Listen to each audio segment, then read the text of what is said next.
बड़े बैठे हैं, एक चढ़ के वक्ता है। सभी भाइयों हमारी यह एक विनती है, युवा साथी गुजरे थे, एक साथी एक ने भी अगर समझावे तो हमारा समाज लैल पांडुरी कोई देरी नहीं है साथियों। और 70 साल के दौरान आप लोग जो है दूसरे के चुंगों में 1.5 सेंटीमीटर में फंस जाओ, दूसरे ने चुंगा में फंसना छोड़ दो, घर की खेती उगान सीख जाओ, इसी के आपका जो है भला हो सकता है साथियों। इस तरह दूसरा रास्ता कुछ नहीं है। जितने भी जो समाज है जिसके सबके हाली पाली उखाली है, तुम्हारा समाज का असल तो कोई हाली पाली उखाली आ गए कोई नहीं। जय खुदा न खास्ता कोई मालिक शुक्र रखे आज तुम्हारे बीच में उसकी माटी पलीत कर दो हम बाहर लान दे कोई नहीं साथियों। बड़ी दुख भरी बात है, आज दिन में की बिरादरियाँ बैठे हुए लोग एक सिर्फ एक के बात कहूँगा मैं तो ज़्यादा नहीं कहता, आप ओबीसी बन के काम करो, सिर्फ ओबीसी बन के, न कि कोई धोबी तेली मनियार कुमार कुमार सब सारा नाता छोड़ दो मेरे भाई। मेरी एक के विनती है छोटे भाई की, और एक सिर्फ ओबीसी के नाते बाप लड़ाई लड़नी सीख जाओ, सारा बल्ले बल्ले हो गई तुम्हारी साथियों। करने वाला इंसान के नहीं कर सकता। गुरु गोविंद सिंह ने, महात्मा ज्योतिबा फुले ने, बाबा साहब ने, सभी ने दोनों जुल्म के खिलाफ लड़ाई लड़ी साथियों। जुल्म के खिलाफ गुरु गोविंद सिंह ने सिर्फ 5 प्यारे बनाए जाके एशिया में दोनों डंका बज है।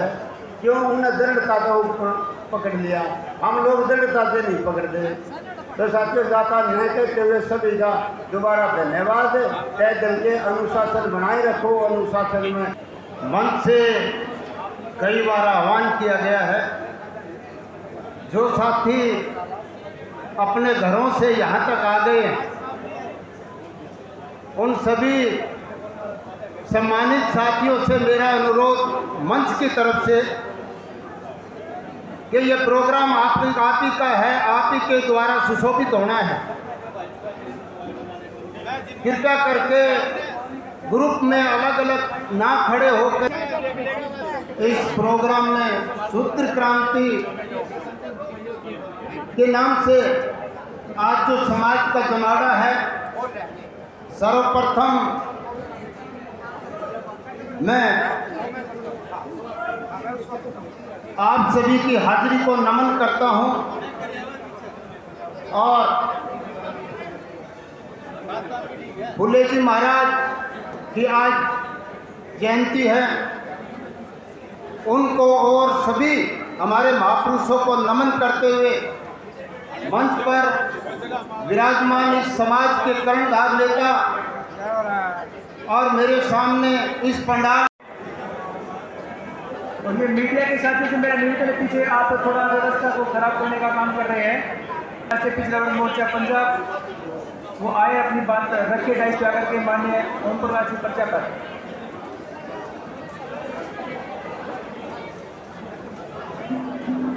डॉक्टर उमेश सिंह जिला चरखी दादरी से अपनी पूरी टीम के साथ यहाँ पर पहुँचे हैं। माननीय सूर्य बांझी जिला भिवानी से अपनी पूरी टीम के साथ गांव-गांव घूमकर पूरे हरियाणा प्रदेश से आंकड़े इकट्ठे करके हरियाणा सरकार को दिए। हमारा जो 8% जो आरक्षण दिया, बैठ जाओ धन्यवाद जी। बाकी सभी साथी यहीं रुक जाए भाई, बाकी सभी साथी पीछे बैठ जाए जाके।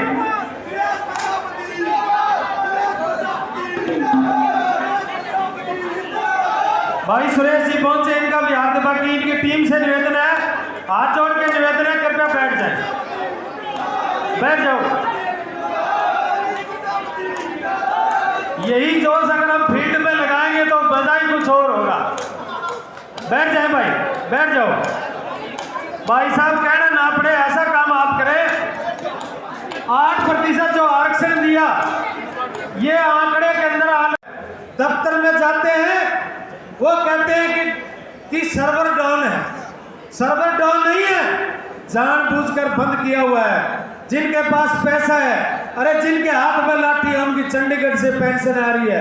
हमारे लोगों की पेंशन, आप कहीं भी चले जाओ डिस्ट्रिक्ट हेडक्वार्टर पे, उनकी कोई कागज देने वाला नहीं है, उनकी कोई सुनवाई करने वाला नहीं है। तो मैं तो सभी मेरी माता बहनों से आग्रह करता हूं कि आप अपने अधिकारों के लिए जागो। अरे अब नहीं जागोगे, कब जागोगे? आज नहीं तो कल नहीं।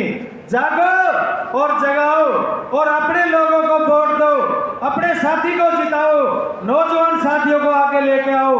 अगर आज नहीं जागे तो वो दिन दूर नहीं, आपको गांव से, घर से पकड़ पकड़ कर बाहर निकालेंगे। आपके पास जमीन नहीं है, आपके हमारे बच्चों के लिए सरकारी स्कूल बंद कर दिए गए हैं, केवल और केवल भीख मंगा रहे हैं। 5-5 किलो राशन ले लो, एक परिवार में एक रोजगार दे दो, हमें कुछ नहीं चाहिए। क्या ये बात पसंद है आपको? अरे 5 किलो राशन ले लो, हम एक घर में एक नौकरी दे दो, हमें मंजूर है। क्या मंजूर है आपको ये बात है? अरे हमें सरकारी नौकरी चाहिए, पर एक बच्चे को सरकारी नौकरी चाहिए, हर घर के अंदर रोजगार चाहिए, हमारा इंडस्ट्री के अंदर हिस्सा चाहिए, हर जगह हमारा हक चाहिए, ये हमारी मांग है। तो ज्यादा न कहते हुए, क्योंकि समय सीमित है, मैं पुनः आपसे नारों के साथ इस आज के वाणी को विराम दूंगा। कोई गलती रहेगी तो क्षमा करना। शुद्ध एकता जिंदाबाद। पीछे आवाज नहीं आई, दूसरे की हो तो हाथ उठाते, नाच के नारे लगाते। शुद्ध एकता जिंदाबाद। हमारी बहनें जिंदाबाद, बुजुर्ग बैठे जिंदाबाद, नौजवान शक्ति जिंदाबाद। जय हिंद। धन्यवाद। सैकड़ों साथियों के यात्रा पर पहुंचे हैं। माननीय सुरेश जी का यहाँ इस कार्यक्रम में पहुंचने पर और इतनी मेहनत और लगन के साथ उन्होंने कार्य किया, उनका बहुत बहुत धन्यवाद करते हैं। उनके साथ माननीय गणेश लाल वर्मा जी, सूर्य भान जी, रमेश दहिया जी और पूरी टीम के साथ वो यहाँ पर पहुंचे हैं। बलवान जी, पूर्व अध्यक्ष वाइस कॉलेज भिवानी और माननीय रमेश दिखाव जी, मैं निवेदन करता हूं कि सर मंच पर आकर अपने स्थान ग्रहण के। माननीय रमेश दिखाव जी,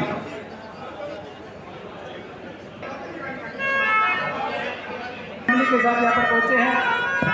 मैं जगदीश जी से निवेदन करूँगा कि समय को ध्यान में रखते हुए अपनी बात को रखें। माननीय जगदीश जी।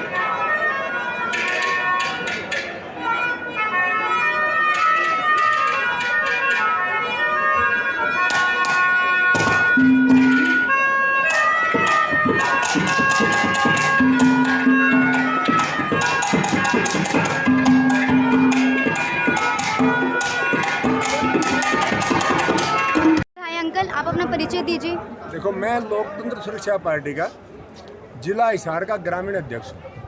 मेरा नाम महावीर सिंह सैनी है और इस समय मैं हिसार जिला से मेरे बहुत बड़े साथियों ग्रुप के साथ यहाँ सुधराज क्रांति की जो रैली हो रही है उसके अंदर आया हुआ। सुधराज का मतलब क्या है? सर, सुधराज का मतलब क्या होता है? देखो, जब भी यह ब्राह्मण व्यवस्था चली, इन्होंने 4 वर्ण बनाए थे। सबसे पहले ब्राह्मण, फिर वैश्य, फिर राजपूत और चौथा जो वर्ण रखा गया था वो था शूद्र समाज। और वही शूद्र समाज इन ऊपर वाली 3 व्यवस्थाओं के तहत एक ही वर्ण है और एक ही जाति है। ब्राह्मण वर्ण, जाति एक, वैश्य वर्ण, जाति भी एक, और राजपूत वर्ण और जाति भी एक। परंतु बड़े अफसोस की बात है कि शूद्र जो इतना बड़ा वर्ग उन्होंने बनाया था, वो वर्ग आज कितने ही जातियों में बटा हुआ है, जैसे 6000 कुछ जातियों में बटा हुआ वर्ग है। और ये क्यों बटा हुआ है? कारण है इसके पीछे, क्योंकि ये लोग बाहर से आए और इन लोगों ने हमें गुलाम बनाया और बाद में फिर गुलाम बनाने के बाद इन्होंने एक ऐसी योजना चली कि इनको ऐसा गुलाम बना दिया जाए कि ये अपने आप गुलाम भी रहें और इनको पता भी ना लगे कि तुम गुलाम हो। पूछो गुलाम बनाए किसने? इनको पता भी ना चले कि तुम गुलाम क्यों हो। इसी वजह से इन्होंने उस शूद्र वर्ण को तहों में बांट दिया। तो सर, मैं ये आपसे ये पूछना चाहूँगी कि किन्होंने इन्हें किसने जो है गुलाम बनाया इन्हें, और क्यों बनाया? क्या मकसद था इनका? अभी बता रहा हूँ। मकसद केवल एक था कि वो वर्ण राजा रहें और शूद्र वर्ण को इस तरह से बांट दिया जाए कि वो मानसिक गुलाम हो जाए और वो सदा इनके अधीन रहे। क्योंकि उन्होंने कहा भी था कि शूद्र का काम केवल सेवा करना है ऊपर वाले 3 वर्णों की। और उसी चाल से, उसी चालाकी से इन्होंने इस वर्ण को जातियों में विभाजित कर दिया है, और जिससे ये शूद्र वर्ण अपने आप ही ऐसे लेवल में बट गया कि ये मेरे से छोटा, ये मेरे से बड़ा, ये मेरे से बड़ा, और इन्हीं तहों में बांट के ये शूद्र अपने आप ही लड़ रहे हैं। और इन्होंने ये नहीं सोचा कि तुम्हें कौन लड़ा रहा है, तुम्हें कौन गुलाम बना रहा है। यही वजह है कि हम शूद्र हैं, सभी शूद्र बने बैठे हैं। मैं तो नहीं, मैं तो तेरे से ऊंचा, मैं तो तेरे से नीचा। उस लड़ाई में शूद्र अपने आप ही लड़ रहे हैं। और आज ये शूद्राज क्रांति का मकसद, ये आगाज है। सभी वो शूद्र लोग ये सोच लें कि हम सभी शूद्र एक वर्ण से हैं और हम इस देश के मूल निवासी हैं, जिसे आज इस देश में वो हक नहीं प्राप्त, वही हक दिलाने के लिए ये शूद्र क्रांति का आगाज किया जा रहा है। सर जो है अभी शूद्र जो जाति है वो कैसे अपने आप को जो है आगे ऊंचा लेकर आ सके? जहाँ तक जाति को आगे लाने की बात है, आज देश में लोकतंत्र है। जो भीमराव अंबेडकर जी जैसे महान आदमियों ने इस देश को संविधान दिया, और संविधान ने सभी को हक अधिकार बराबर दिए। हक अधिकार बराबर दीजिए। दिक्कत ये आ रही है सुधराज में कि हक अधिकार हमें बराबर तो दे दिए, परंतु आज भी हम उन हक अधिकारों का प्रयोग नहीं अच्छे ढंग से नहीं नहीं कर पा रहे। और उन हक अधिकारों को अपने हिसाब से प्रयोग करें, तो इसीलिए यह क्रांति की गई है। क्योंकि जब टैक्स सभी देते हैं, एक मजदूर भी टैक्स देता है, एक राजा भी टैक्स देता है, टैक्स सभी का देते हैं, पैसा सभी का होता है, परंतु जब वो पैसा टैक्स के रूप में वहाँ पर जाता है, ज़रा मुझे बताइए कि जब वो पैसा टैक्स के रूप में आता है, जब वापस वो लगने के लिए आता है, तो किसकी जेब में कितना डाल दिया जाता है? यही तो दिक्कत है। टैक्स हमसे लिया जाता है। तो सर आप सरकार भी तो आप ही चुनते हैं, आप ही के। यही मैं कहना चाह रहा हूँ। आप बिल्कुल ठीक प्रश्न पूछ रहे हैं, बिल्कुल अच्छा प्रश्न पूछ रहे हैं। सरकार हम चुनते हैं, परंतु दिक्कत क्या आ रही है कि हम सरकार चुनते हैं और उस 2 महीने की लड़ाई में हम उनकी चालबाज में इतने फंसे हुए कि हम अपने आप को शूद्र मान के अपना देश ही नहीं मान रहे, हम अपने आप को बुद्धिमान ही नहीं मान रहे। तभी तो आज तक हमारी आंखें नहीं खुली कि जो सबसे बड़ा कोर्ट है हमारा, जिसे सुप्रीम कोर्ट कहते हैं, जो सबसे बड़ा कोर्ट है जिसे सुप्रीम कोर्ट कहते हैं, सभी भाइयों के नॉलेज के लिए बता दूं कि उससे बड़ा फैसला किसी का नहीं। और उसके अंदर जाने के लिए, सुप्रीम कोर्ट का जज बनने के लिए कोई परीक्षा तक नहीं। 4 वादियों ने बैठ करके कह दिया ये सुप्रीम कोर्ट का जज वो जज है, उसके फैसले सारे जज पे। आज जाके देखिए ना सुप्रीम कोर्ट में तुम्हारा कोई जज बैठा है क्या? अरे जिस पंचायत में हम नहीं हैं, वो पंचायत हमारे हक अधिकार की लड़ाई लड़ेगी कैसे? देखिए ना कितने राज्यपाल हमारे हैं, देखिए ना विदेशों में जाके कितने राजदूत हमारे हैं, देखिए ना कितने IPS ऑफिसर हमारे हैं। अरे जरा केंद्र की यूनिवर्सिटियाँ ही देख लीजिए। सर लोग तो कहते हैं कि मोदी जी ने बहुत बड़े बड़े काम किए। हाँ, मोदी ने बहुत बड़े काम किए, इसमें कोई दो राय नहीं। बहुत बड़े काम किए, देश का धन बहुत अच्छी तरह से विदेशों में भेज दिया, बड़ा सुरक्षित ढंग से। जब तक मुझे ये बताइए, देश की GDP 2014 से क्या ज़्यादा है? देश की बेरोजगारी की जो प्रतिशत था 2014 में, क्या उससे कम हुआ? बेरोजगारी की लाइन जहाँ पर खड़ी थी, क्या उससे नीचे आई? क्या कर दिया? हाँ, बहुत बढ़िया कर दिया कि हिंदू राष्ट्र बनाएंगे, मंदिर वहीं बनाएंगे। अरे भैया, मेरे संविधान से देश चलता, धर्म से नहीं। सर मोदी जी ने तो राम मंदिर बना के बहुत बड़ा काम किया। हाँ, आप लोग तो बहुत खुश हैं। बहुत बढ़िया। अरे यही तो दिक्कत है, हमारे वाले तो कार्ड धोखे राजी हैं। हमारे वाले तो इस बात पर राजी हैं कि कार्ड चढ़ाओ पर फूल गेट दिए। हमारे वाले ने कभी पूछा कितनी यूनिवर्सिटियाँ बनी, कितनी तो कई लाख नौकरी देनी थी, वो कहाँ गई? हमारे वाले तो राजी होते हैं केवल फूल गिराने पर। और सर राम मंदिर में जो है OBC समाज के कितने लोग हैं? है ही नहीं। क्यों नहीं है? नहीं है, हमें पता ही नहीं हमें कहाँ होना चाहिए। हम तो लोगों के पाँव को हाथ लगा के रखे। हमने तो, आप मुझे बताइए, मंदिरों में पुजारी है कोई OBC? तो हमें वहाँ कौन जाने देगा? क्यों मंदिर में पुजारी बनने के लिए क्वालिफिकेशन कोई और है? OBC तो वहाँ पर काटा है। मंदिर का पुजारी बनने के लिए क्वालिफिकेशन क्या है, क्या योग्यता चाहिए? धन्यवाद सर, बहुत बहुत धन्यवाद सर। सर OBC समाज बहुत बड़ा है, पर फिर भी क्यों पीछे है? जागृति नहीं है, एकता नहीं है, जागृति नहीं है, एकता नहीं है, त्याग नहीं है। ये सबसे बड़ी, बहुत बड़ी कमियाँ ये है। मैं हूँ जो कुछ मैं हूँ, ये कहो मैं तेरे से कम क्यों हूँ, क्योंकि मैं आपसे कम क्यों हूँ, मेरे पास सब कुछ है। ये इसी का रिजल्ट है।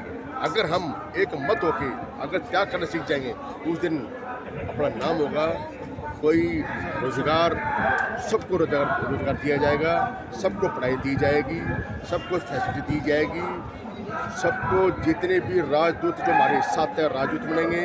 सुप्रीम कोर्ट में जज की जो सीट है वो जज हमारा होगा। प्रोफेसर कॉलेज के अंदर जितनी है, यूनिवर्सिटी है, प्रोफेसर जो भी हमारा होगा। ये यही कमी है कि हम जागरूक नहीं है, हम जागरूक। सर, अगर आप सरकार में गए आगे तो आप हमारे देश के लिए क्या करेंगे, और क्या करेंगे कि हमारे देश के जो बच्चे हैं वे जो आर्थिक तंगी से परेशान हैं वो कैसे पढ़ पाए, उसके लिए आप क्या व्यवस्था करेंगे? ये आपने सवाल जो पूछा ना, ये सवाल तो बहुत आगे जाके आगे बहुत बड़े जाएंगे ना, ये सब है। अभी तो ये है। नमो बुधाय अंकल, आप अपना परिचय दीजिए। मेरा नाम रणधीर सिंह डोरा, मैं गोहाने से आया हूँ और मैं आपको 4 बातें बताता हूँ कि उरे परे की मारे बात, काम की बात करते नहीं, खाम खा की लड़ाई लड़न की लड़ते नहीं, घर पुन पे मैं दिखावा टोरा, घर के बाहर लगड़ते नहीं, कदे नून बैठ पुन के कह रहा सुनते नहीं, जिंदगी अपनी कर रहे खराब, पानी सरता ऊपर जा रहा, और मारी करनी ये कारण ऐसा हाल हो रहा हमारा, मरोड़ मारे में इतनी मारा अरे कोई फायदा ठा रहा। ठीक है जी, ठीक है।